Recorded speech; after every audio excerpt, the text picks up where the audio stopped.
There's nothing quite like being beside the seaside, but as temperatures soar, union activists are stuck indoors debating the issues facing their members. More than 1,000 delegates have come here from across the UK, dominating the conference BT Pay and revived government plans to part privatise Royal Mail.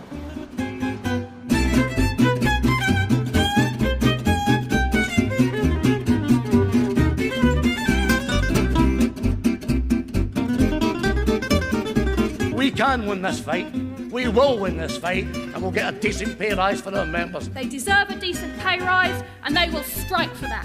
Let's get back to our branches and get the campaign.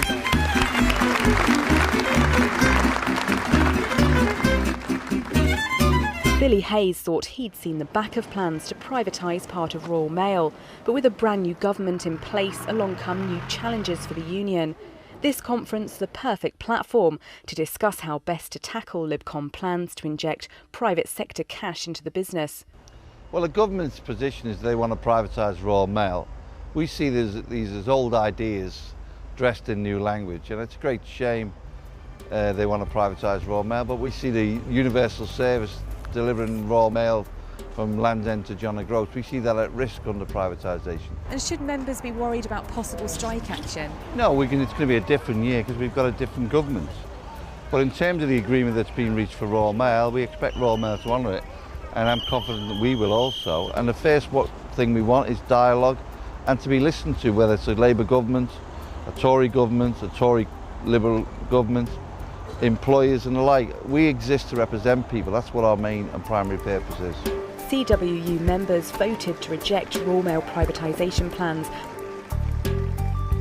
They also gave their verdict on BT, voting yes to a ballot for strike action if the company doesn't increase pay for all of its workers. There's been no opposition, so there's no right to reply. All those in favour, please show. That's carried unanimously. Thank you, The £1.2 million bonus of its chief executive has hit the headlines, and CWU is using this conference to try to make sure workers get a fair deal too. So exactly, so it's the staff that have actually really delivered the success in the financial results this year. Sian Jones is a CWU press officer. She's been up since 5 a.m. with officials, trying to get the message out to journalists. Today, from a media point of view, has been a bit of a dream come true for me because BT have published their annual report, which has got all the details of the massive bonuses that the senior executives are getting. So when you're speaking to journalists or you're speaking to members of the public and you're saying, well, you know, senior executives are being paid £1.2 million, what we're asking for is actually a very modest pay rise. And she isn't the only one facing tough questions from the press. No, this is not open-ended. If they go to come back by June the 4th and have a negotiate with us again, round the table, sensible negotiations, they have to move from where their position is. But unfortunately, if BT don't come back round the table and talk sensibly against the backdrop of the huge profits they've made, we are going to be in a dispute situation. But this year, union officials have been pondering much more than just pay and working conditions. The conversation this year has even been at times quite deep. Sometimes when you're coming back from a meeting, you'd rather be at home. You don't want to be in a strange hotel or anything like that alone. You want to be with your family and your partner and things like that. But it's what drives you there is knowing that justice in the workplace is important for them too. It's important for my wife and my kids that we achieve a fair and just settlement. We've got all the financial pressures that everybody else has got. We're no different. And that's what drives me to do it. Just getting a fairer workplace in a fairer society. That's what motivates me. The CWU has been using increasingly sophisticated tactics to try and mobilise its members. We know that what we've got to do is get our messages out to the members and make them understand why they've got to vote yes. And that vote yes campaign is the key. And what we did in Royal Mail, which we'll do again in BT, is that we use all a very diverse number of methods to communicate. So we'll use our publications, we'll use CWU TV, we'll use our website, and we'll use different methods, including direct mail-ins and polling and measurement, to make sure that we're getting that message out. The CWU say many workers are spending more and more time staring at screens and doing repetitive tasks, and the attention's turned on how best to protect them. In fact, health and safety has been a major concern of the conference. Health and safety has been a very important issue at this conference because we are just in the aftermath of a very recent general election. Just before the general election, David Cameron, the new Prime Minister, sent out a chilling message to working people and trade unionists that the Conservative and Lib Dem coalition government intend to attack health and safety regulations and to impose serious and savage cuts. The CWU say attracting new members is key to the continued success of the union, and some of the hardest to reach are younger members. Now, as if by magic, I have some with me here. Craig, what brings you here?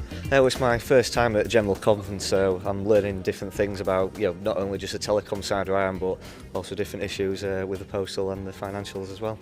And some of the younger members have even been influencing national policy.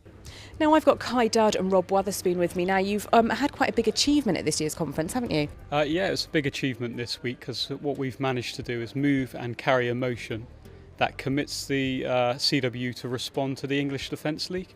And it's very important that we do that because back in March in Bristol, me and Rob attended a Unite Against Fascism meeting, which was infiltrated by the English Defence League, and they disrupted that meeting. And it really is important that we respond to this because they're doing this all over the country, and if they can attack left-wing meetings and anti-racism meetings, then the next step for them is going to be trade union meetings. So it's important that we respond to this threat. So how does this actually affect the union? Well, this policy commits the union to get together with a broad range of organisations, football supporters, clubs, Unite Against Fascism, Hope Not Hate, and all other anti-racist organisations to come together and to decide what is our response to this very dangerous organisation. And once you've attracted new activists, it's important to train them. This is the Education Stand, one of the many stalls dedicated to all things CWU. We use conference as a fantastic platform to engage with delegates. We promote our two strands of what we do within the education department.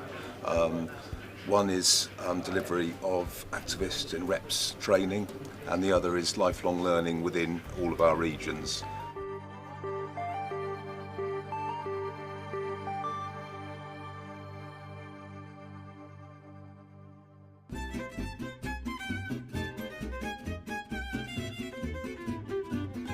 Well, that's it for Conference 2010. For all the major motions and events, please visit the CWU website. Until next time, thanks for watching.